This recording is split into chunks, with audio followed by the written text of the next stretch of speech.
হরে কৃষ্ণ শুধু ভক্তবৃন্দ, ভগবান শ্রীকৃষ্ণের অশেষ কৃপায় কারণ আমি শিবজি মহারাজের দর্শন করে আসলাম। হ্যাঁ, কেদারনাথকে দর্শন করে আসলাম এবং পুজো দিয়ে আসলাম। এখানে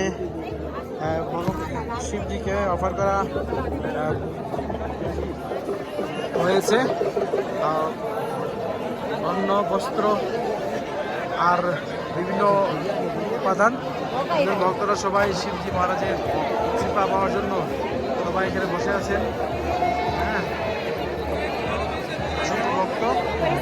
হরে কৃষ্ণ।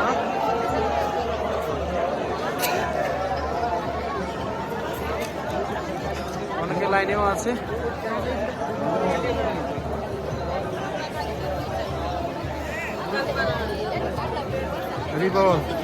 হরে কৃষ্ণ। পূজা দিয়ে আসলাম। পূজা কমপ্লিট। দর্শন হয়েছে হ্যাঁ।